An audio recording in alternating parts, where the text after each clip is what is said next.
They tried to comfort me, but I felt like I was suffocating. My eyes were swollen and red, my cloak sopping wet from the tears that had been falling from my eyes. Burying two people I loved dearly, one of them being my husband, was almost too much to bear. My poor mother-in-law, poor Naomi.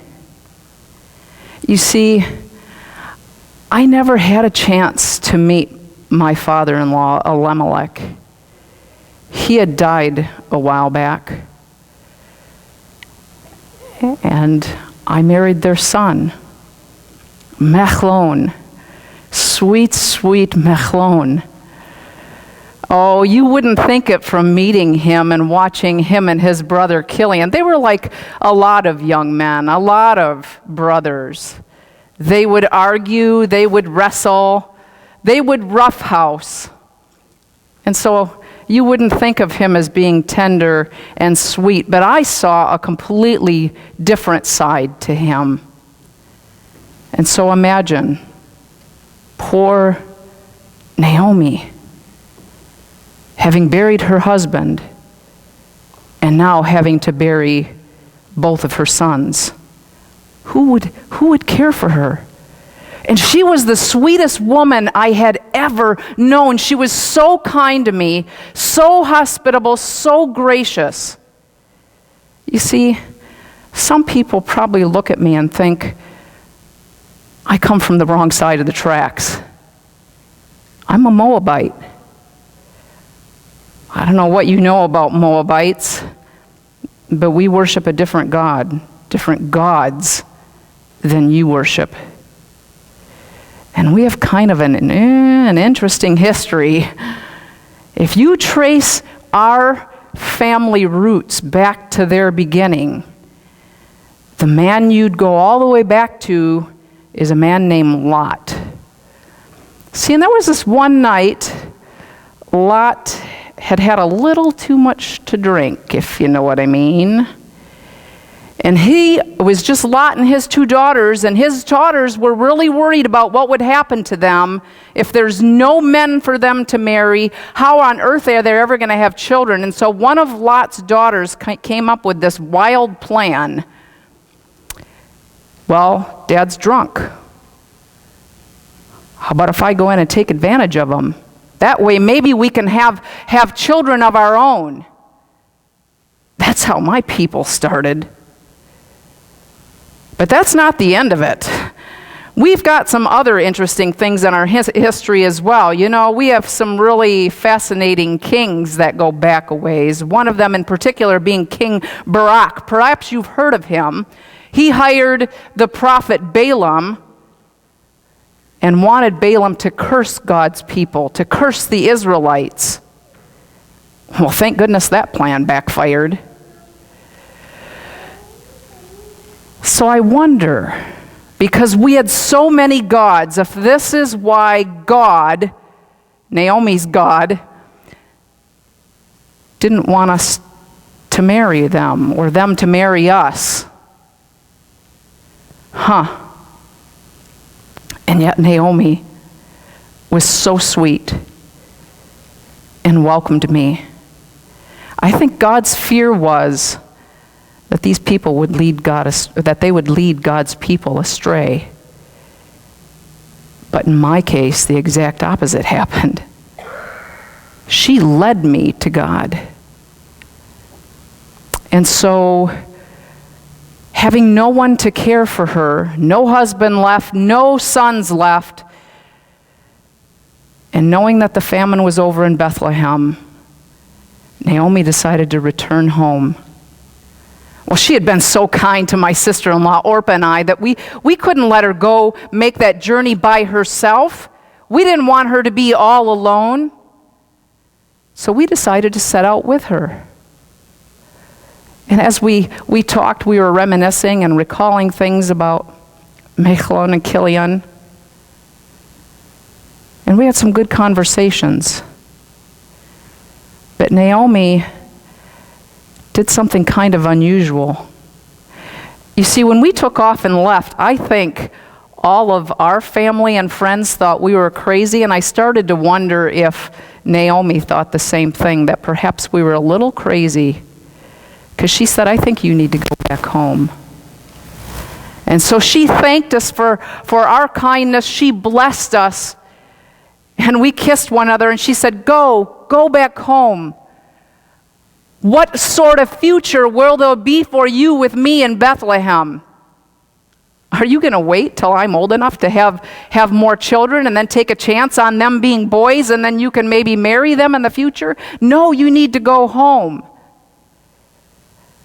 Well, we were pretty determined to go with her, or at least I thought we both were.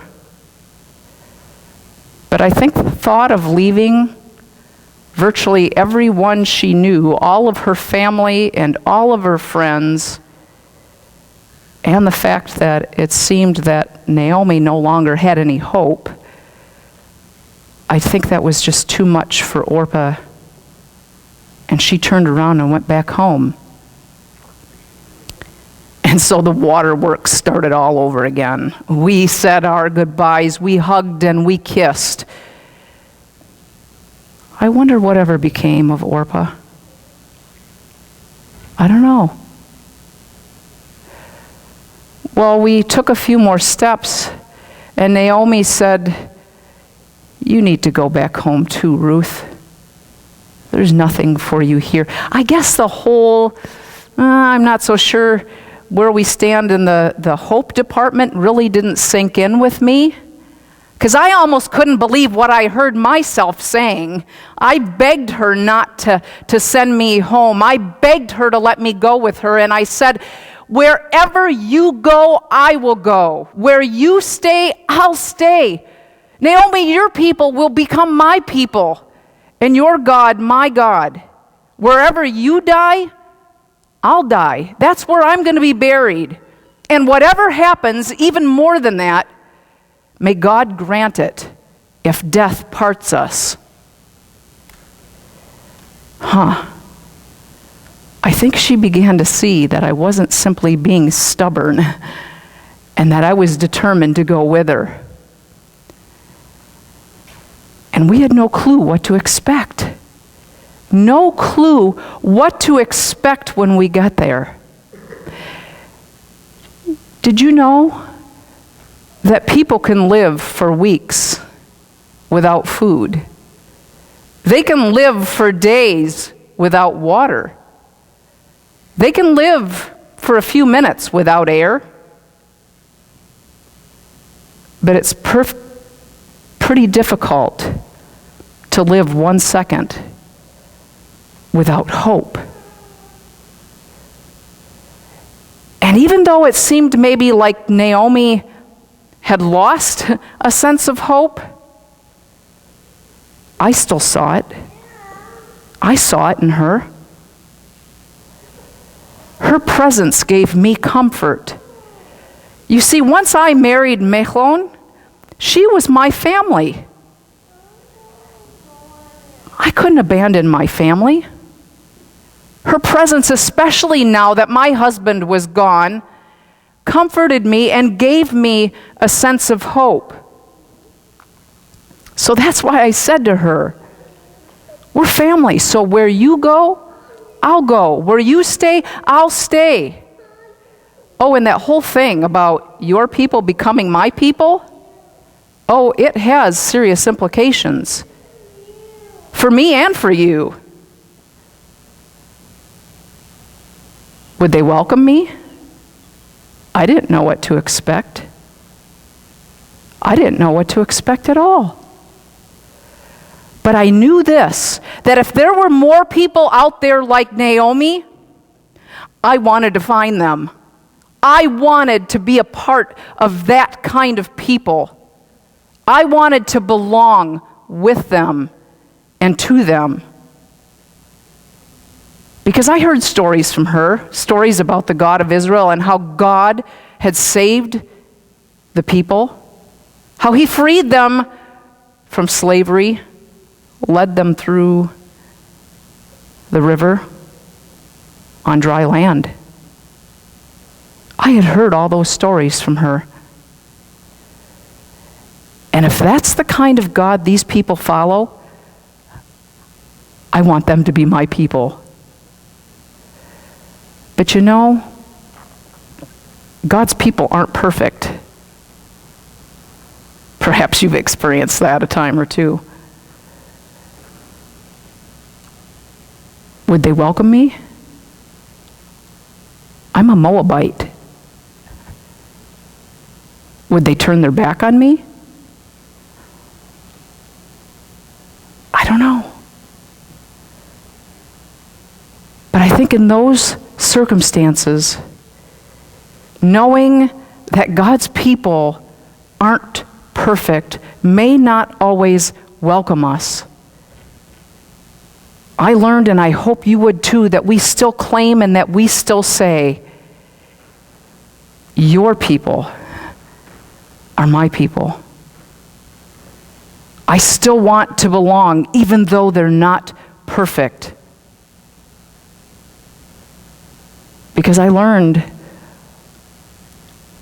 about struggling together and what it looks like to walk that road to Bethlehem and eventually to Calvary together. Oh, and you know what? If you gather with God's people, you might just find that you'll meet a relative or two of mine there. Perhaps you've heard of them. My great-great-great-great-great-great-great-great-great grandson. His name is Jesus. Have you heard of him? See, God's people aren't perfect. But we experience this sense of belonging and fellowship and communion. So yes, if there's other people like Naomi, I want to meet them. But this also meant I was doing something pretty public. It meant crossing the track. Crossing those tracks, leaving Moab. And in essence, leaving my past. Leaving all I knew to cling to what will be.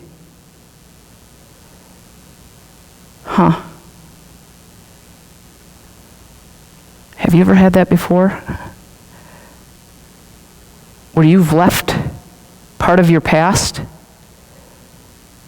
clung to something new and had no clue how things would unfold, what they'd look like, what would happen. Yeah, because that's a public statement. All of my family and friends knew then the commitment that I was making, that I was choosing to separate myself from them in order to cling to something completely different, someone completely different. I kind of think at that point there's no turning back. I'm not so sure I would have been welcomed back.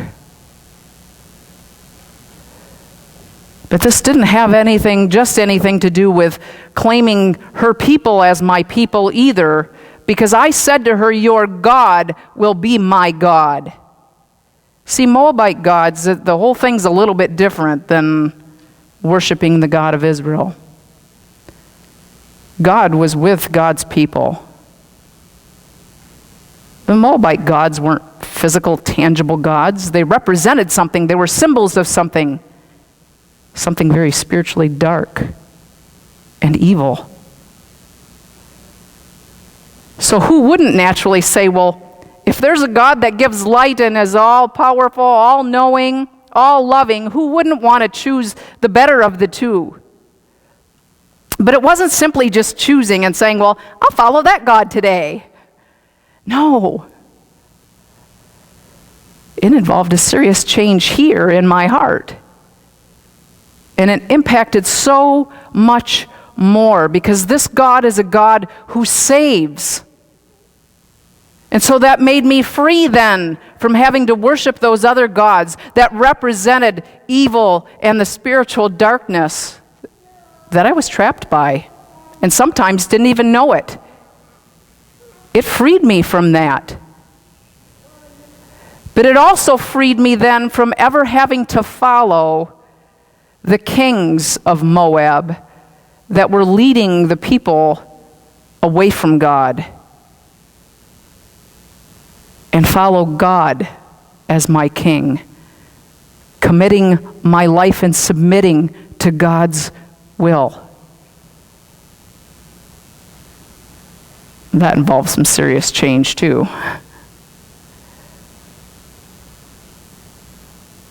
And I also